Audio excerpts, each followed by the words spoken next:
Since the 1950s, NASA has been working to unravel the mysteries of space, which means they've accumulated a whole lot of incredible technology. And because of a congressional mandate, they share these innovations through a technology transfer program called Spin-Off. It allows researchers to reimagine groundbreaking technology made for space so that they can apply it to bettering life on Earth. One thing that's really, really great is the offsetting the carbon footprint. I think NASA is doing a lot of great work in terms of increasing efficiency in space flights. And as we look towards a mission to Mars, how do we keep a low carbon footprint? How do we keep things efficient? Because everything is very compact.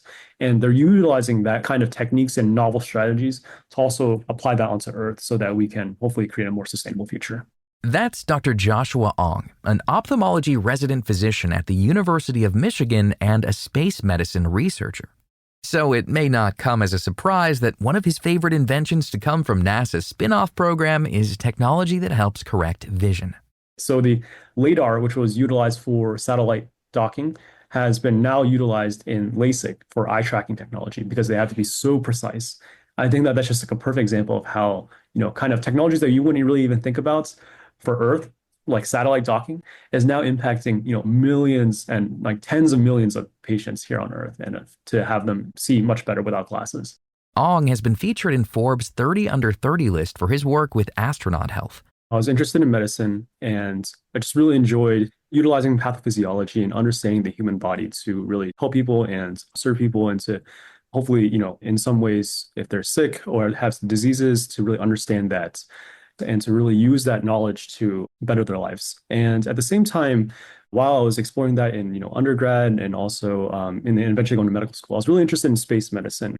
During his undergrad, he helped investigate what causes muscle atrophy in astronauts.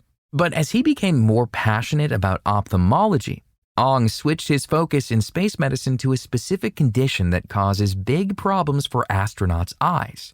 It's called Spaceflight-Associated Neuroocular Syndrome, or SANS for short. It causes a wide range of symptoms including vision problems, swelling of the optic nerve, and flattening of the eye itself. Spaceflight-Associated Neuroocular Syndrome, or SANS, is one of the largest physiological barriers to spaceflight. The things that we see in astronauts are the swelling of the optic nerve, which is the connection between the eye and the brain. Patients on Earth who have a swollen optic nerve can usually blame a tumor or elevated pressure within the skull. If left untreated, it can lead to long-term vision loss. It's something that's really concerning. Luckily, astronauts have not had permanent vision loss, but definitely that specific finding, when it was first described back in 2011, was very, very concerning. And it's become a really large focus of NASA.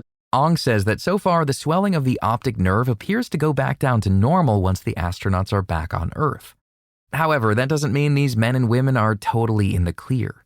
There are certain things, such as the globe being a little bit more compressed, that has been shown to essentially persist for many years after coming down.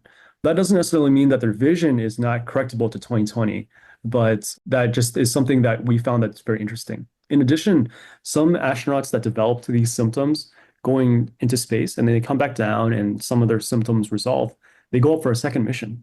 And we actually see that their symptoms are actually more severe the next time that they go. So the thought is that there's some type of permanent or semi-permanent alteration that occurs in the globe itself that makes them more susceptible to injury if they go up a second time. Since it seems to be a compounding condition, the pressure is on for researchers like Ong to figure out how to protect the astronauts. And though solving this SANS problem is categorized as one of the highest health priorities for future missions, the cause of the condition is not well understood. One main issue is that it needs to be studied during missions.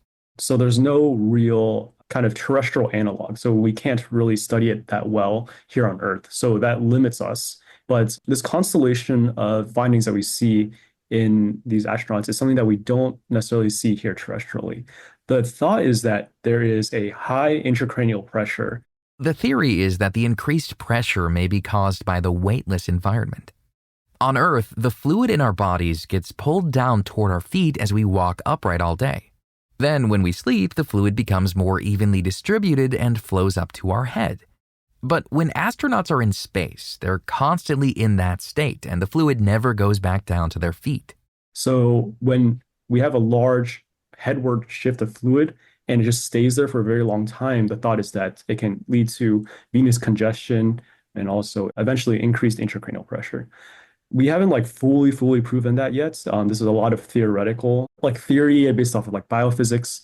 And obviously it's very difficult to kind of prove that. We're not going to be poking kind of needles into people's like spines to like know their pressure of their intracranial pressure, or at least not yet. And so that's one of the things that we're trying to do. We're trying to develop technologies that are non-invasive for astronauts to kind of understand a little bit more, because if we understand the actual underlying etiology, then we can hopefully solve it.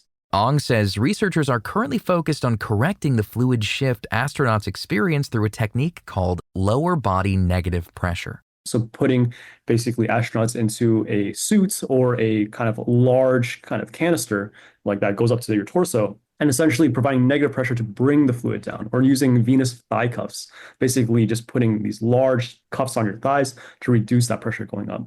Ong says that Russia's space program is already using similar technology to reduce the risk of heart conditions, but the current goal is to integrate the equipment into the spacesuit itself. The ones that the Russians used in spaceflight is basically kind of attached to just like the spacecraft itself. And so it's not really mobile, so you just have to kind of just sit there. But if we're able to provide lower body negative pressure in your spacesuit, then that allows for a lot more mobility, a lot more efficiency. So that's currently where we're at. That hasn't, I don't believe that has been deployed yet, but UC San Diego researchers are working on, they're putting out some really great work on kind of their first or second, third iterations of this technology. However, this progress is still only based on the belief that the intracranial pressure is the issue. Join us next week as Ong reveals more theories, as well as the steps researchers are taking to combat this dangerous condition, and how their findings are helping people on Earth. You can find more information about Dr. Joshua Ong and all of our guests on our website, radiohealthjournal.org. For more behind the scenes, follow Radio Health Journal on Facebook, Instagram, and X. Our writer-producer is Kristen Farah. Our production manager is Jason Dickey. I'm Greg Johnson.